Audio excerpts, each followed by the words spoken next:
Hello kabeh. Ing tutul guru markets. Ayo miwiti karo sawetara informasi ringkesan babagan perusahaan. Yen perlu, sampeyan bisa ngaso video. Sampeyan bisa sinau saben indikator perusahaan luwih cedhak. Saiki ayo bandingake indikator utama organisasi Upstart Holdings, Inc. ticker UPST. Review iki adhedhasar informasi ing Juni 23, 2025. Miturut klasifikasi guru markets perusahaan Upstart Holdings Inc. kalebu subkategori Consumer Lending, 24 perusahaan jupuk bagian ing comparison. Kita bakal nimbang pancasan digawe ing mburi video iki. Asil saka kanggo perusahaan minangka nderek minus 8,5 saka 10 terms. Asil rata-rata kanggo subkategori 0,6 terms. Yen sampeyan ndeleng saka perspektif sing wiyar banget, ing kerangka kabeh pasar saham ing umum. Kita bisa nyatet yen rating rata-rata kanggo kabeh pasar minangka 1,8 poin. Marang rating minus 8,5 poin kanggo perusahaan Upstart Holdings Inc. Kanthi bandingake gerakan rega saham perusahaan Upstart Holdings Inc. lan perusahaan subkategori. Kita waca sing liwat 12 sasi enggo bareng perusahaan Upstart Holdings Inc. nuduhake dinamika 159,1%. Marang owah-owahan rega ing subkategori 140%. Kapitalisasi pasar perusahaan Upstart Holdings Inc. regane $52 miliar. Lan kapitalisasi pasar subkategori punika $58 miliar. Nilai buku perusahaan punika $67 miliar. Kanthi kapitalisasi neraca $33 miliar, subkategori kasebut regane $1,05 miliar. Bandingaken enggo bareng saka pasar lan nilai buku, kita waca ing ngisor iki. Saham dikuasani Upstart Holdings, Inc. ing subkategori nalika netepake kapitalisasi pasar 9,549%. Nilai buku punika 2,019%. Evaluasi pangsa pasar lan kapitalisasi neraca perusahaan ing subkategori ala minus 1 poin. Perusahaan ing analisis duwe kewajiban utang $1,45 miliar. Kewajiban finansial kanggo kapitalisasi neraca nganti 215% saka modal. Taksiran tingkat utang perusahaan, ala banget minus 2 terms. Rasio rega pasar kanggo laba perusahaan yaiku 0. Kanthi rata-rata kanggo subkategori 10,8. Evaluasi rega saham perusahaan kanggo rasio badi dibandingake karo perusahaan ing subkategori ala banget minus 2 poin. Media WI kanggo pungkasan 12 sasi minus $66 mayuta-yuta. Bati kanggo sabanjur 12 sasi digambaraken $215 mayuta-yuta.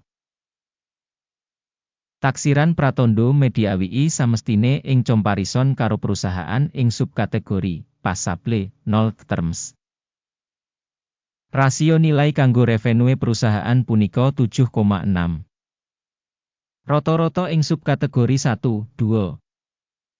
Evaluasi rega pasar perusahaan kanggo rasio revenue dibandingake karo indikator ing subkategori ala minus 1 titik. Revenue kanggo pungkasan 12 sasi ana $720 mayuta-yuta. Revenue mangsa kanggo sabanjur 12 sasi ora dingerteni. Evaluasi indikator prakiraan penjualan mangsa ngarep dibandingake karo indikator ing subkategori ala minus 1 poin. Wates dodolan minus 9,2% karo rata-rata kanggo subkategori 11,2%. Penilaian marginalitas dibandingake karo indikator ing subkategori tolet minus 0,5 poin.